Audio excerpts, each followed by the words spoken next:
Hello aspirants and welcome again to Legacy IAS Academy. In this lecture, we will be discussing about the India-US Trade Pact.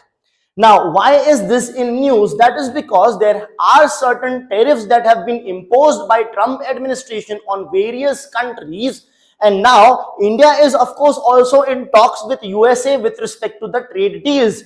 So we'll have to see what all imposition has been done by the Trump administration and what the future holds for India and US potential trade deal. So what is the news all about? The news is about the reciprocal tariffs that have been imposed by Trump administration on 14 countries, and these reciprocal tariff ranges from 25 to 40%. So what is reciprocal tariff? Reciprocal tariff is basically a tariff you are imposing on a country because that country has imposed a high tariffs on you. So basically, let's say there is a neutral rate of tariff. Let's say there is country X and country Y, both of them have imposed let's say 10% of tariff. But over the time, what happens is this country may start imposing more and more tariff, or this country might have already imposed more tariff because of various reasons. The reasons could be genuine. For example, they are developing countries, do not have cutting edge technology, as a result of which high tariffs to safeguard their domestic industry. But later, this country might be developed, so can efficiently produce the thing, but then later the government, this particular country might have a president like Donald Trump, who would then say, okay, why this inequality? Let us make this also equal. So you already have a tariff of 50% on us, we have only 10%, so plus 40% tariff as a reciprocal tariff is what I am going to impose on you. So that is what reciprocal tariff is. It has been imposed on 14 countries by the Trump administration. Now, what is India's position with respect to this tariff imposition? Presently, India is excluded from it, but only for now. There is a potential trade deal with the USA that is in the pipeline, so there is a possibility that such tariff could be imposed. There is just a possibility, but for now, India is excluded. These trade deal or these tariffs will be effective from 1st of August 2026. So there is still a year to go. Now, before we move ahead, an important notification about the new batches that are starting. One that has already begun yesterday, and the others which will begin in the first half of August 2025. So once you enroll with us, you will be getting the guidance from the expert faculties who have already given their interviews with UPSC. Not just once, many of us have given it twice, and we have each of us over 10 years of experience in this field. So that is the guidance you can get from once you enroll with us. The advantages over here is, of course, the comprehensive coverage which is there, which has to be there. Then you have the test series for prelims and mains, of course, that will also be there. But in addition to these two things, you will also be getting one-on-one mentorship as well as doubt solving with the same experienced expert faculties that you just saw. In addition to this, the batch sizes are quite small in order to ensure individual focus. I hope that's clear. One interesting feature of our program is the 360-degree current affairs coverage, wherein entire day every week is dedicated to current affairs, wherein throughout the day current affairs lectures or classes will be going on live, so as to take away all your attention for current affairs. So if you want to get enrolled, you can download the app. You will have options over there. You can call on this number or log on to our website as well. So now let's continue with the topic. Now, the tariffs have been imposed. Now, which are the countries on whom the tariffs have been imposed? So let's talk about the affected countries.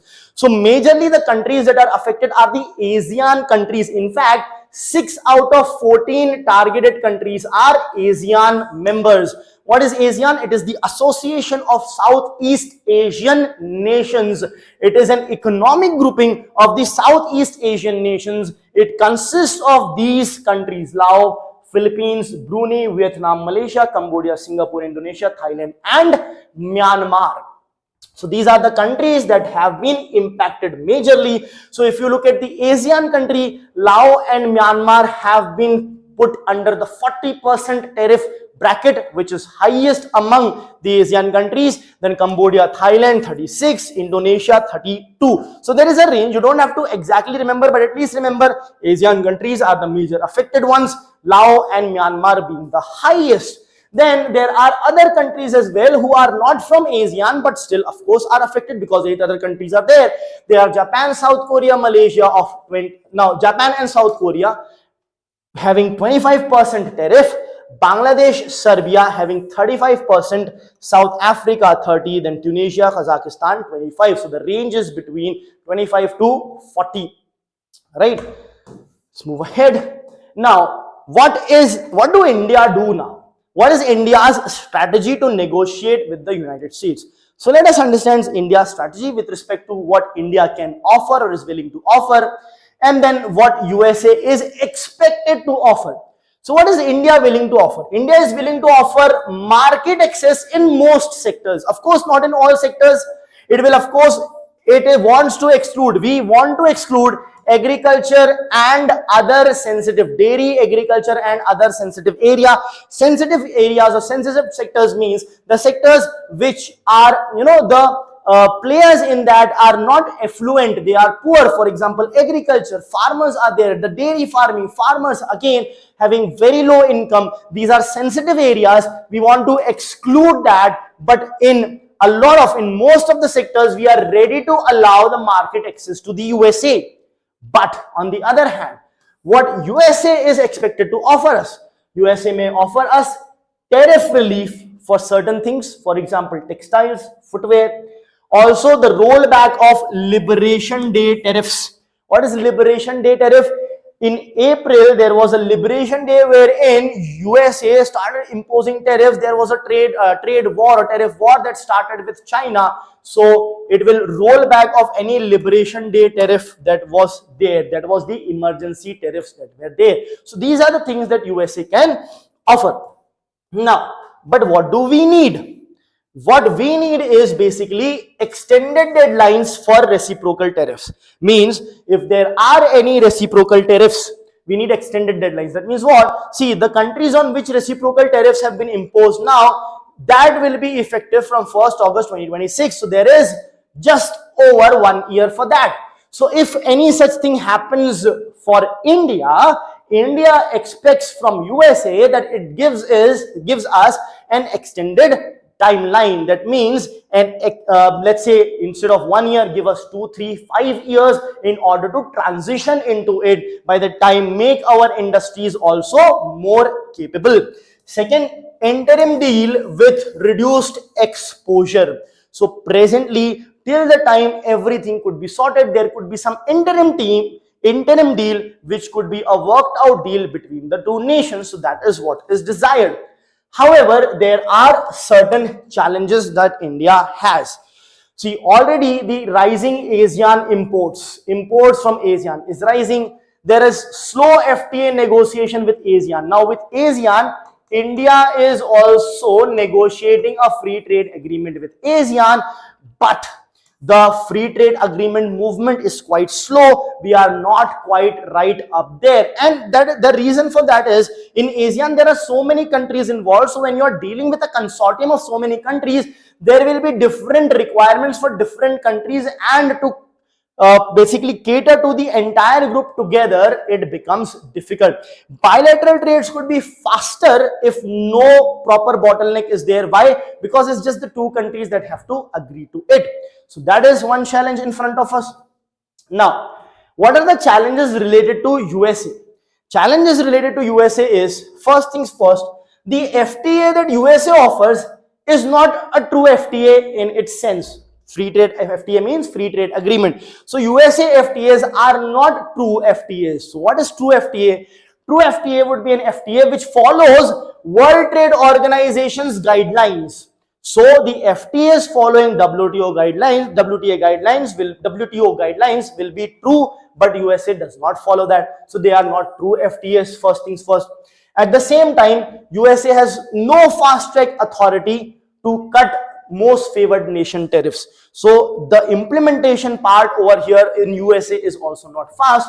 At the same time, no matter what the FTA and all is there with USA, there will still be a minimum 10% tariff which might still be applicable on India. Why is that the case? That is sort of a BRICS anti-America tariff.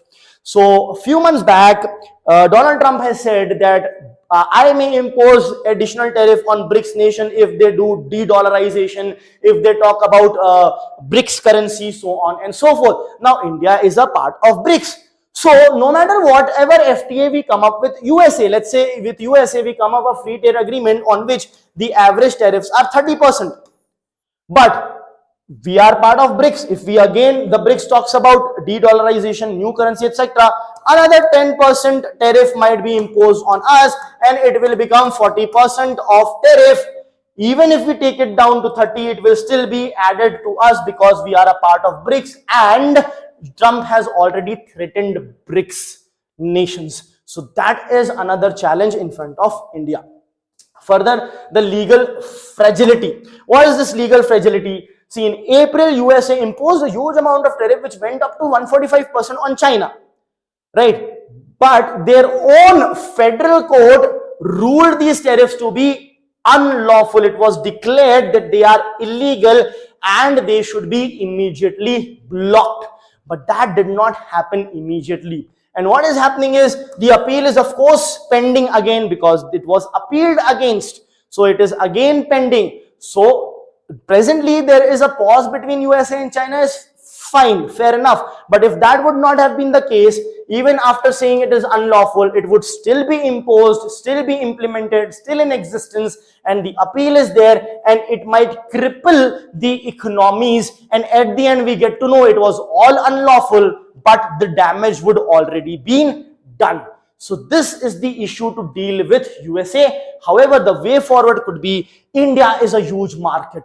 1.5 billion people, population close to 5 times that of USA. So that market access should be leveraged smartly in order to get what we want from USA. Thank you.